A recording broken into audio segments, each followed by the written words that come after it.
নমস্কার বন্ধুরা, ঝর্ণা কিচেন আপনাদের সবাইকে স্বাগত।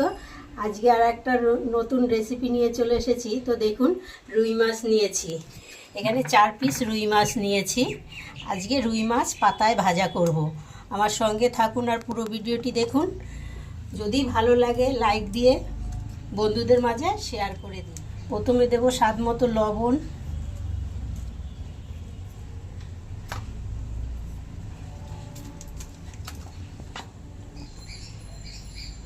দেব পরিমাণ মতো হলুদ, 1 চামচ দেব ধনিয়া গুঁড়ো, 1 চামচ জিরার গুঁড়ো, 1 চামচ লাল লঙ্কার গুঁড়ো ঝালের জন্য। কম ঝাল খেতে পছন্দ করেন সেই অনুসারে আপনারা ঝালটা দিয়ে নেবেন। আদা রসুন আর কাঁচা লঙ্কা বাটা এখানে দিয়ে দেব 1.5 চামচ। দেব অল্প একটু গরম মশলার গুঁড়ো,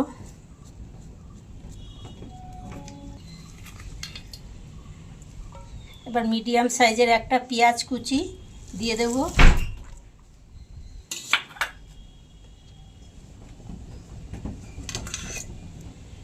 দেব কিছুটা আলু কুচি,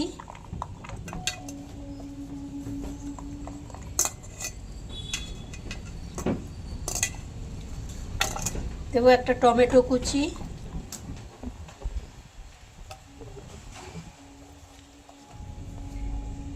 দেবো 4টে কাঁচা লঙ্কা, আর দেবো কিছুটা ধনেপাতা কুচি।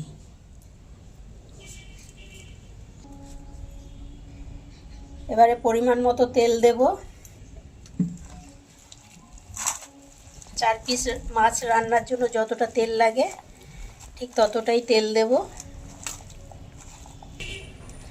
এবার সব কিছু দিয়ে ভালোভাবে মাছটাকে মাখিয়ে নেব।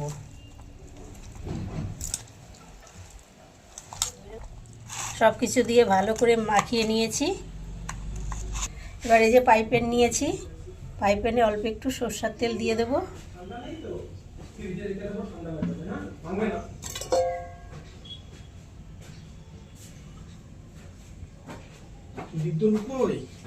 পাতুরি না, ভাজা ভাজাই হবে। কলা পাতা একটু তেল মাখিয়ে নিয়েছি, এবার মাছগুলো দিয়ে দেব।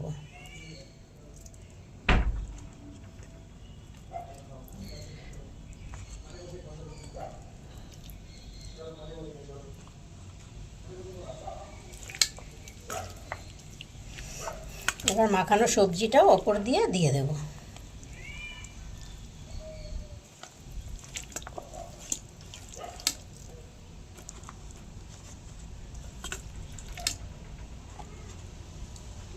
হাতটা ধুয়ে সামান্য একটু জল দিয়ে দেব।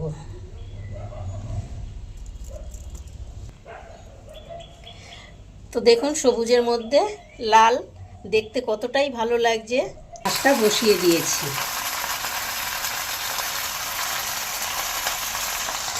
এবার ঢাকা দিয়ে রান্না করে নেব। 20 মিনিটের মতো রান্নাটা করে নেব।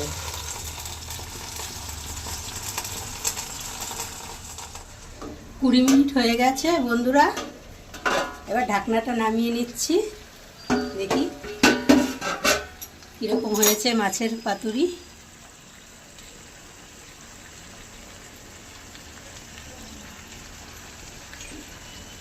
বাহ,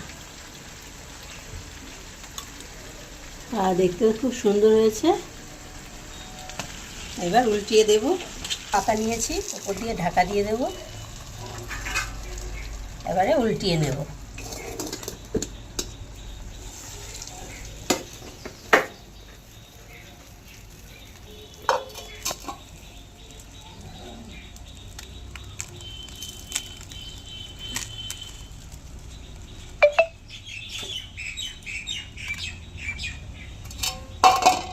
এবার এই পিঠটাও আর একটু রান্না করে নেব।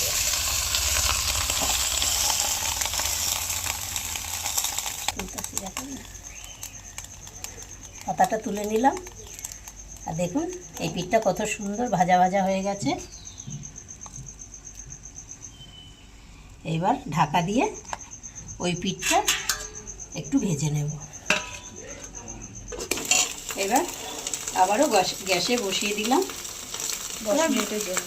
হ্যাঁ, বেশিক্ষণ লাগবে না, এখন 10 মিনিট হলে ওই পিঠটা ভালো করে ভাজা হয়ে যাবে। পাতুরি আমার কিন্তু একদম কমপ্লিট। এবার গরম ধোয়া ওটা ভাতের সাথে সার্ভ করব।